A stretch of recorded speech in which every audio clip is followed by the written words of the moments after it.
To find the total surface area of a prism or a cylinder, we're going to use the formula pH plus 2b. P represents the perimeter of the base, H represents the height of the prism or cylinder, and B represents the area of the base. So my 3 steps for finding this answer is to first figure out where your bases are. If you don't know what your base is, you're not going to be able to do any part of this problem. So recall in a prism that the bases are the sides that are parallel and congruent to each other. Not necessarily top and bottom, but parallel and congruent. So in this case, it's the 2 triangles. The triangle on the top and the triangle on the bottom are my 2 bases. So, and I can see that they're in the shape of a triangle. So I found the bases. You may also want to note what shape that base is, because depending on what it is, you'll need to use a different formula. So I'm noticing that these bases are triangles. I'm actually going to do my steps a little out of order. I'm going to find the height next. Now, one way these problems start to get confusing is we talk about height to mean a few different things. We can talk about the height of the prism. I can also talk about the height of the triangle. So in this case, I want to know the actual height of the prism. How far is it from one base to the other base? So looking at my diagram, I can see that to travel from one triangle to the next, I move a total of 7 inches. So my height of the actual prism is 7. The reason I like to find that first is because I can typically cross that number out. I don't need to use that number again. For the most part, I don't think I'll need that. So I'm going to cross it out. It's one less number I'm looking at in the diagram. Because another reason people struggle with these is there's so many numbers to look at. So let's get rid of that 7. We're not going to need it again. Okay, last up, let's go ahead and find the area of the base and the perimeter of the base. You've probably noticed I've started this problem by listing out B, P, and H. Begin every problem that way. Start before you try to jump in and find your final answer. Start with B, P, H. In fact, on your homework right now, you probably want to write down B, P, H next to each problem.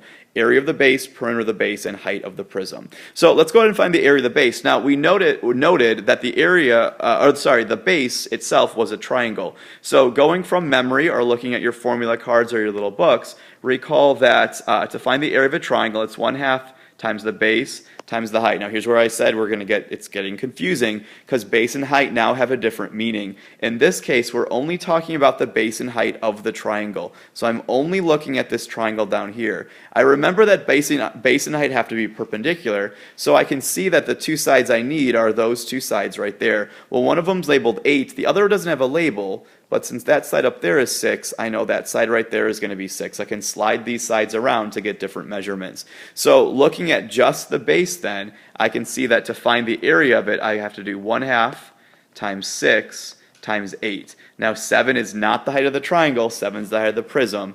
So be careful that you're not mixing those 2 things up. So multiplying 1/2 times 6 times 8, I get a base area of 24 square inches. Okay, last up is to find the perimeter of the base. Perimeter means add up the 3 sides because we have a triangle this time. So adding up the 3 sides are 6, 8, and 10. Again, notice that 7's not being used. 7's not part of the base. The triangle is just made up of those 3 sides. Coincidentally enough, it comes out to equal the same thing, 24 inches. Total coincidence though. Okay? Once you have those 3 values found, you actually are now able to find the total surface area using the formula we came up with in class, pH plus 2b. So let's plug the values into that formula and find our total surface area. So TSA for total surface area is equal to the perimeter times the height of the prism, so 24 times 7. And then plus 2 times the area of the base. The reason we're doing 2 is because we have 2 bases. There's 2 triangles in this problem. So getting a calculator to perform that computation for us, I come up with a total surface area of 216. And because we're still working with area, this is still going to be an area label, so inches squared in this case. So if this were some kind of box that I was wrapping in paper or painting, minimum I would need 216 square inches to completely cover all the surfaces. To find the total surface area of a cylinder, we can use the same exact formula we use for prisms, pH plus 2b. So I'm actually going to follow the exact same steps this time, just using different area and perimeter formulas. So let's start by figuring out what the bases are. In a cylinder, that's pretty easy to do. The bases are going to be your circles, but just be in the habit of finding them. I like to trace them or shade them so I can take a look at the base and make sure I know what shape they are. So in cylinders, it's pretty easy. The bases are just going to be circles. I like to make a note of that that because I'm going to need to be using circle formulas. Doing my steps out of order, I like to find the height next. So the height is not necessarily vertical, in this case it is, but it's not necessarily vertical. The height is the distance between the two bases. So to travel from one base to the next, I can see that's a total of 3 centimeters. So I'm going to find that number and record it, and I'm going to cross it out because I'm not going to need that number again. So I found the height. Last up, let's find the area of the base and the perimeter of the base. So big B stands for the area of the base. Since it's a circle this time, now I'm going to use the formula pi r squared. So you've got to make sure you have all your area formulas either memorized or have them written down on your in your little books or on your formula sheet, so you can check these, because that's going to change depending on what shape your base is. So let's go ahead and just get an approximate answer this time. So I'm going to use 3.14 for pi. Notice your radius this time. It's not 4. 4 is the entire diameter, so my radius must just be 2. 4 was the distance all the way across the figure. They tried to get you. So the center would be right there. The radius would just be half of that. So the radius is just 2 in this case. So 3.4 times 2 squared gets me a base area of about 12.56.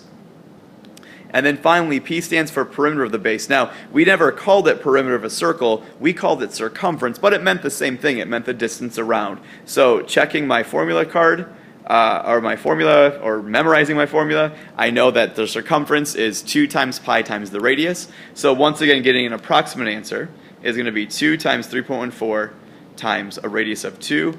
And once again, just a huge coincidence, we end up with the same number for our perimeter, so 12.56. Once I have those 3 values figured out, I can go ahead and find my total surface area using this formula, perimeter times height plus 2 times the base. So let's take 12.56, the perimeter, times the height of the cylinder, which is 3. Add on 2 bases because there's a top and a bottom in this case. So 2 times 12.56. Reaching for a calculator to do the actual math on this part, the total surface area comes up to be, I guess I'll use approximately, comes out to be approximately 62.8. And once again, we're still working with area, so square centimeters.